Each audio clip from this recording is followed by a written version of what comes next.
بسم اللہ الرحمن الرحیم۔ یہ بات بھی ذہن نشین کر لیں کہ جو شخص اپنی اس استطاعت اور واجب ہونے پر قربانی کرنا چاہ رہا ہے، جب ذی الحجہ کا چاند نظر آ جائے اس کے بعد وہ اپنے بال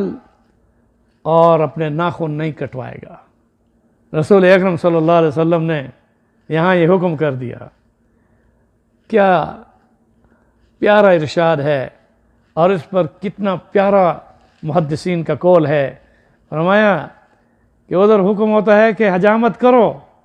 تو عبادت ہے، ادھر حکم ہوتا ہے کہ احرام کی حالت میں آپ حجامت نہ کریں تو عبادت ہے۔ حکم ہوتا ہے کہ دنیا بھر میں کہیں بھی ہیں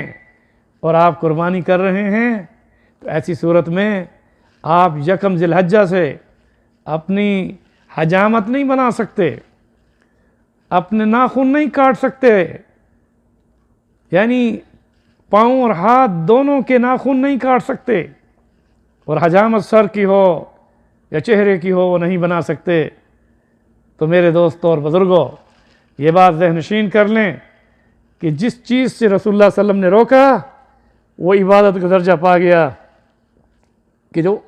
چاند نظر آنے کے بعد قربانی کرنے والا جب حجامت نہیں کرتا اور ناخن نہیں کاٹتا تو وہ اس کے ناخن اور حجامت نہ کرنا اس کے لیے عبادت ہے۔ جب اس کی قربانی کا جانور ذبح ہو جائے تو قربانی کے جانور کے ذبح ہونے کے بعد وہ اپنی حجامت کرا سکتا ہے، ناخن کٹوا سکتا ہے۔ اسی طرح سے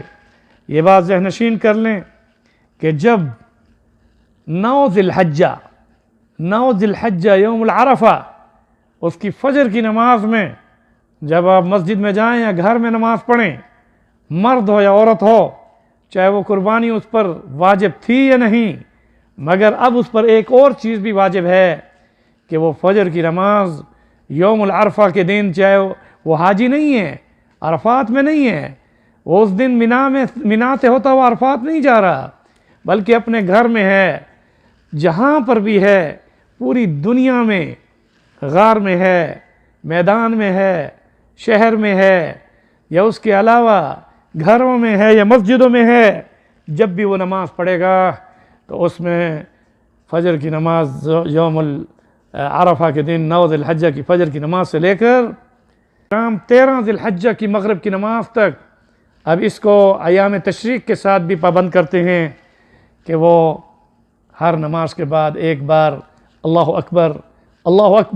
لا الہ الا اللہ واللہ اکبر اللہ اکبر وللہ الحمد یہ پڑھے گا،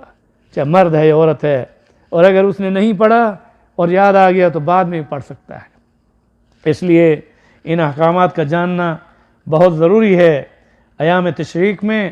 ذکر اللہ کی بہت بڑی فضیلت ہے۔ 9، 10، 11، 12، 13 یہ ایام ایسے ہیں کہ جن میں یہ تکبیریں سب سے زیادہ افضل ہیں۔ اللہ اکبر لا الہ الا اللہ واللہ اکبر اللہ اکبر وللہ الحمد۔ میں انہی کلمات کے ساتھ کہ اللہ اکبر لا الہ الا اللہ واللہ اکبر وللہ الحمد، اس تکبیروں کو ویسے بھی آپ پڑھتے رہیں،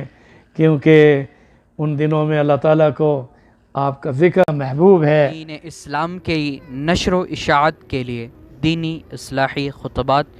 دروس تفسیر قرآن و حدیث اور اسلامک لیکچر سننے کے لیے مولانا ڈاکٹر احمد علی سراج کا